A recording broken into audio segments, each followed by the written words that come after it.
Hello, IUP. My name is Kelsey Thompson. I am the Associate Director of the IUP Career and Professional Development Center, and today I am talking about all things resumes and cover letters. This video is part of our virtual event calendar for the month of April, so we will be dropping these pre-recorded sessions each Wednesday, in addition to having some live Zoom sessions. So we hope you'll tune in. We have some great content prepared to share. So to start off, we're going to talk about resume format.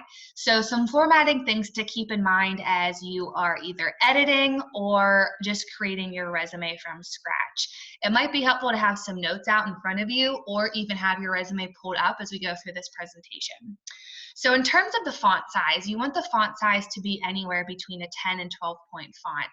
Now that doesn't mean that the section titles might be a little bit larger than the font underneath them, but you generally want to stick within that range. In terms of font styles to use, we'll recommend Arial, Calibri, Cambria. You'll see a list on the screen. The big thing to keep in mind here is to just avoid any unusual or specialty fonts. And you want to keep the margins to either 1 full inch or decrease to a half inch. If you're working on Microsoft Word, the default is a full inch. Or if you go up to the margins, you can click the narrow margins feature, and that will give you a half inch margin around the page. Both are totally acceptable. It's really a personal preference. I personally think the half inch margins give you a little bit more room to work with, so just keep that in mind. The resume should be single spaced. You can have extra spaces in between the different sections, and I'll point that out on one of the examples here at the end of the show, but the rest of the document should be single spaced, and resumes generally should be about 1 page in length. There are exceptions to that. So if it does go on to a second page, you want to make sure that it comes down at least halfway. You have enough information to fill half of the page. If not, then you might want to reach out to one of our career coaches and we can talk to you about what are some things you might want to remove to get it down to that 1 page limit. In terms of bold and italics, bolding things, using some of those features to make things stand out, those are completely fine, definitely can be helpful. Maybe you choose to bold your job title or italicize the locations of positions you've held. You just want to make sure that it's not overdone and that you're consistent. The last 2 points are just some little things to keep in mind. So the first is if you are ever bringing a copy of your resume in person, maybe you're going to a job fair or you have an interview coming up, always print that resume on a resume paper. It's a little bit thicker and sturdier than a standard 8.5 by 11 printer paper. You can get it at any office supply store, and you want to stick to a neutral color still. So a white, ivory, or cream will suffice. If you're uploading your resume to a applicant tracking system or emailing it, something to keep in mind is to always name your resume with your first and last name in the file name. That way the person that's receiving that document knows who it belongs to, and they aren't inundated with 50 resumes that all say resume. They actually know who that belongs to. It'll really save the person who is on the receiving end of your resume a lot of hassle. So moving right along, something we talk to students a lot about when writing resumes is tailoring these documents. So I think there's a misconception that once you have a resume, you have had it looked over, you have everything that you want to include, that you can just send that out to every single position that you're applying for.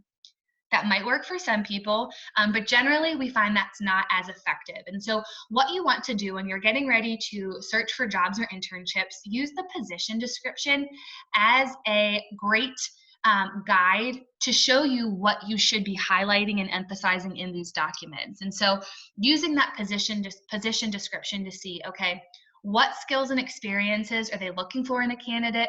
What skills and experiences do I have? And then trying to align those documents, and so it shows that. So the person reading it can say, okay, yes, this person has all the skills and experiences that we're looking for. Something to also keep in mind that can be helpful is creating a master resume. This is something that would not be sent out to anyone else. It would really be for your eyes only, but it's a great practice to start sooner rather than later, where you're collecting all of your related career experiences onto one document so that you can use that to pull from when you're tailoring a resume to make sure that you're emphasizing the right experiences. And I also found that for me, that document was really helpful when I was preparing for interviews, because it was a great summary of everything that I had done. So I could go in there, look and see experiences that I might have forgot about. So when I was preparing to answer questions, I had a good variety of things to discuss. So just another little helpful hint.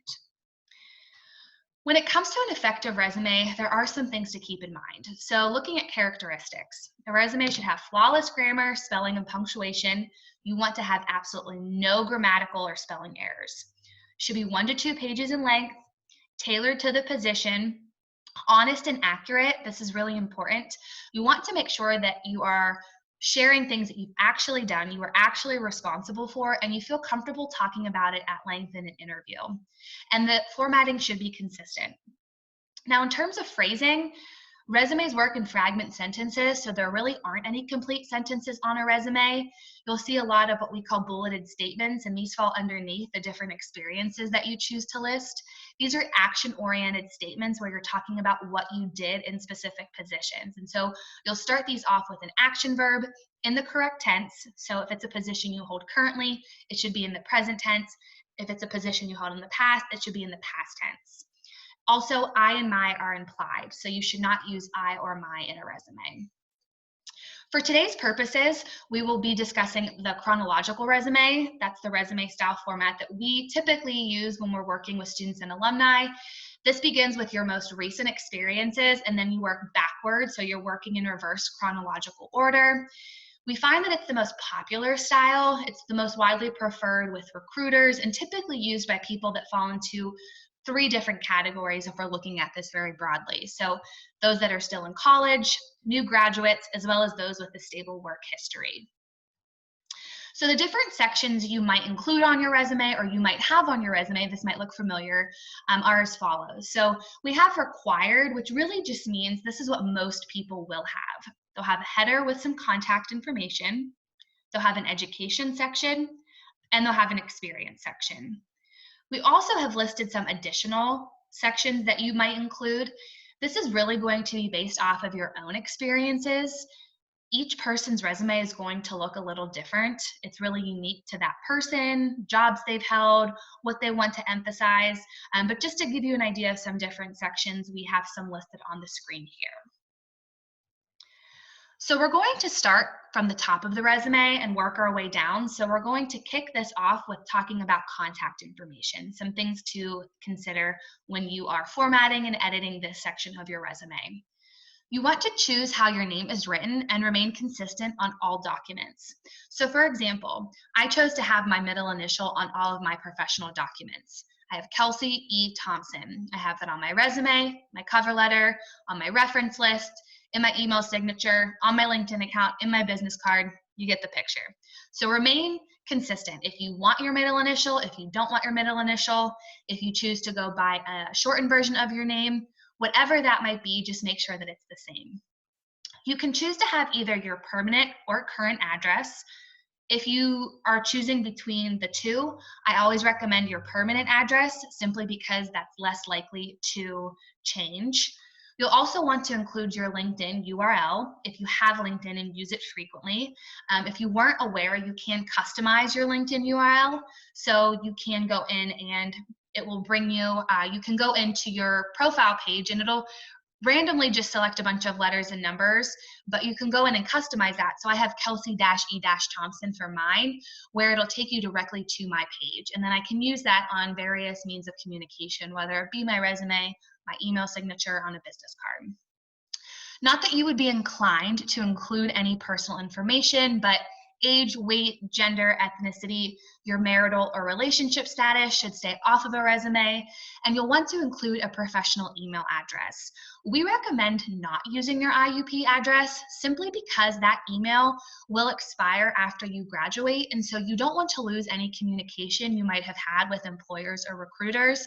So choose a Yahoo, Gmail, Hotmail, whatever you prefer to use as your email address on these documents. Also, I think it goes without saying, make sure your username or your email alias is appropriate. You don't want to have something, we have some examples on the screen here. So Sexy Diva Dude 149 is probably not the most appropriate. So just make sure that everything's good there.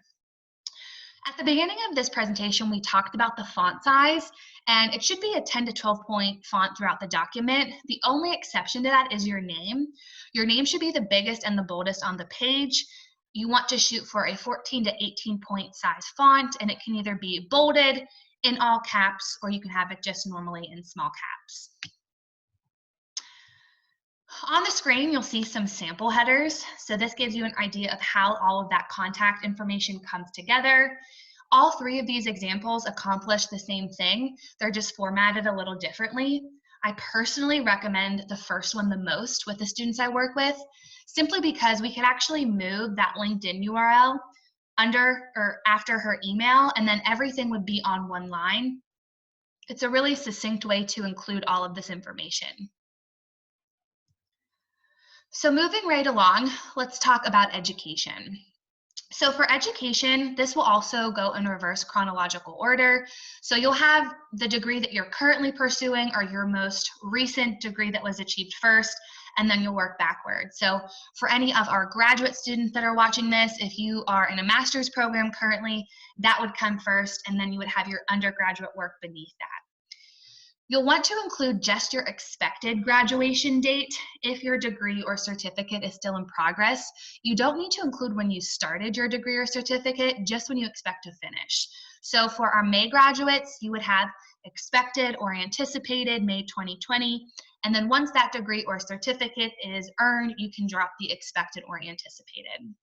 If you transferred from another institution, that information does not have to be included unless a degree or certificate was earned there. So if you started at a community college and received an associate's degree, then certainly that would be something to include. If you transferred from Slippery Rock or Penn State, you maybe did a year or two there and then came to IUP, you do not have to include that information unless you received a degree. GPA is one of those things that you can choose to include or choose not to include. Major and cumulative are both acceptable, but if you choose to include, you want to indicate which one you're using. More so for your major GPA, I think by default, people will assume you're including your cumulative GPA, just something to keep in mind. If you do want to have your GPA, it should probably be above a 3.0 is our recommendation. And then you can put it out of a 4.00 scale. So you'll see that listed. This is also a great place to include Dean's List if you've made Dean's List in the past. You can just format that by writing Dean's List and then the number of semesters you've achieved it out of the number of semesters you've been enrolled as a student. When you're formatting and writing your education section, you want to make sure that you spell out IUP, so Indiana University of Pennsylvania. You can then put IUP in parentheses and then Indiana, PA. Putting that abbreviation in parentheses then lets you use that abbreviation throughout the rest of the document. And for education, you do not want to include any of your high school information. So you don't need to put your high school institution. The next section most people will have will be some type of experience section. This can include a lot of different things. So practicums, internships, part-time work, full-time work, volunteer experience, major-oriented student organizations, especially if you've had a leadership role or have been really actively involved. You can include a lot of things under experience, and remember, it does not have to be something that you were compensated for. So underneath your experience sections, we have what we call our bulleted statements. And we put that this is the hardest part of the resume simply because it takes the most time. It's not that it's really difficult, it just takes a little bit more thought. So our formula for a good bullet point is as follows. Action word in the correct tense, plus a quantity. Numbers show the scale and range of what we've done. And when we have a lot of text on a resume, it can be really helpful to have those numbers pop out, plus a brief description. So it should answer what, why, how, what were the results, or what value did it bring? And that makes a great statement. You want to try and stay within one line for length with these bullet points, although that can get pretty tricky. So if it goes on to 2 lines, that's okay. And you want to aim for having 3 to 5 bullet points per experience. 3 is the minimum. You can certainly have more than 5. So let's say you had a really awesome internship over the summer and you were able to do a lot of work. Maybe you have 7 bullet points for that. And then you work on campus in one of our offices, maybe you work at the Career Center, and you only have 3 bullet points. That's fine. It does not have to be the same. So looking at bullet points a little bit more closely, this is a common conversation we have in our office, or at least a common conversation I've had with students over the years. So I'll have a student come in and we'll be looking at their resume and they'll say, well, I was just a waiter or waitress over the summer. How do I put that on a resume? So when we're looking at that, they might say, okay, I just served tables. I've been there for a while, so I would teach new people how to do things when they started. Really serving tables, you're managing because you're seating them, you're taking their orders, you're checking in on them, sharing their bill, helping them pay. So you're managing 6 to 10 tables. You can always do a range. You don't have to have exact numbers during busy periods, and ensured customer satisfaction by bringing meals and checking in a timely fashion. Same with taught new employees. You're really training 2 to 3 new employees each month on restaurant policies, procedures, and guidelines. So you'll see in both of those, we have our action verb in the correct tense, we have a quantity, and then we have a brief description so that the person who's reading this has a better understanding of what this responsibility or job really entailed. So I sometimes think that's helpful to kind of see a before and then after. So on the next couple slides, we're going to have some examples. These are by no means the best resumes you'll ever see, but I think they do a good job of encapsulating all of the different points we've talked about thus far. So a couple of things to point out. You'll see that Kyle here has all of his different sections listed, and he has a little bit of a bigger space in between them before the next line starts. I think that can be really helpful. So while the resume should be single spaced, as you can see, having those extra spaces allows whoever's reading this to scan it pretty easily. He also chose to bold his position titles, and they're bolded throughout the document. One of the other hallmark features of a chronological resume is having the dates flush to the far right side of the page and having nothing fall underneath them. So it really makes it easy then for whoever's looking this to scan and see how long you were at certain positions that you have listed. I do want to point out under professional development at the bottom, this format right here can be really helpful for those different positions you want to include where maybe you're not going to have bullet points to put underneath them, but you were a member or you were active in an organization and still want to encapsulate that or show it on the resume. So you'll have your role, the organization, and then the location. So for this resume, they have that they were a presenter at the PRSSA National Conference in New York, New York, and then the dates they were involved on the far right. Something to keep in mind. Joe's resume here, again, has everything that we're looking to include: contact information, education. Joe also included a relevant coursework section. This is optional. There's only 2 reasons to really ever include it. The first is if you're a little thin on experiences and things to include, that can be a section that will provide some text on a resume. And if you're trying to emphasize that you have skills that are different from others in your field. But you certainly want to keep in mind quality versus quantity and not list just a bunch of courses to fill up the page. Something to also keep in mind, so when it comes to an experience section, you can have everything under one large experience section, or you can do what Joe did here. So he's a psychology major and decided to separate his experiences to show that he had experience that was related to his field. If he was going in reverse chronological order, the first position that would need to be listed would be his seafood associate position. Not that I'm sure he did not gain a lot of great skills there, something we would call transferable skills, so skills that you gain in one position and then can take with you, but it's probably not the thing he wants listed first on his resume. So by separating and having a professional, or it can be titled related experience section, and then an additional work experience section, Joe is able to show that he has experience directly related to his field, as well as some other positions that will help make him a well-rounded employee. So moving right along, we're going to wrap things up by talking about cover letters. So if we think of resumes as our sales advertisement of ourselves, cover letters are our sales pitch. This is your chance to go into much more detail. You're able to use full sentences and really speak fully to the experiences that you have that would make you a desirable candidate. While with resumes, you certainly want to edit and revise each time you apply, cover letters should always be rewritten for new and desired positions. I can't tell you how many horror stories we have heard about students who have sent a cover letter out and forgot to replace the company name, or it's very clear they're just sending the same cover letter out and what they're talking about doesn't really match what this position is going to be expected to do. With cover letters, they should never exceed 1 page and always maintain visual appeal. You want to make sure you do your research and mention similarities in values and experiences with the company that you're applying to. So if a company is reading your cover letter, it should really fill in the gaps as to why this position, out of all the different positions that you could apply to, is something that you're taking the time to submit an application for. With that being said, there's 3 different components for your cover letter. You'll have an introduction, a body, and a conclusion. You want to format your cover letter like a business letter, use an appropriate greeting, address it to, if the job description says it's going to John Smith, address it to John Smith. If you don't know that information, then you can just use to whom it may concern.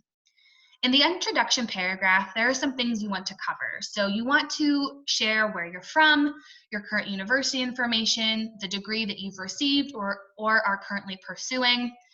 Communicate your intentions about applying. Why are you interested in this position? What is it about this company that really stood out to you? You also want to mention how you learned about the position. So maybe you met a recruiter on campus at a career fair, or maybe a recruiter came into one of your classes to speak, or maybe you simply found it online. State how you learned about the position.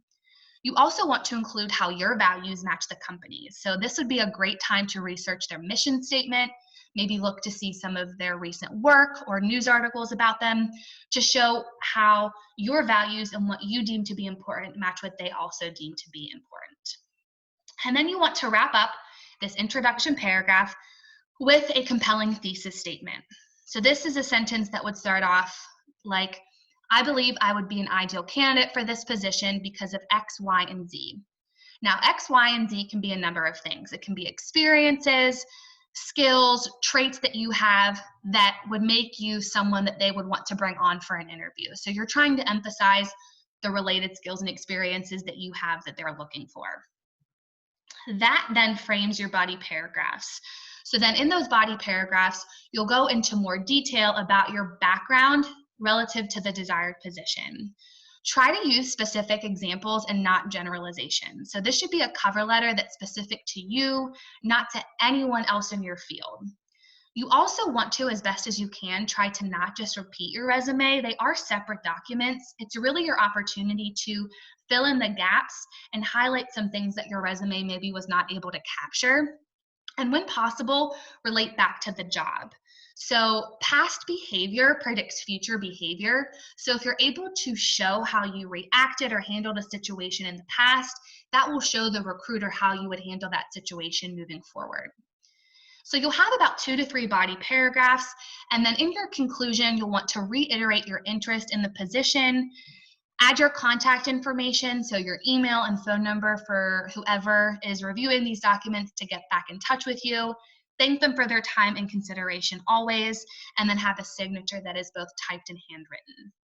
So while we are asking or recommending that you rewrite a cover letter for each desired position, I understand that can be time consuming. Hopefully this formula and some of these key points that we help you to address or suggest that you address make that process a little less tedious. So a few final tips. Be consistent, be honest, do your research, review, revise, revise, revise.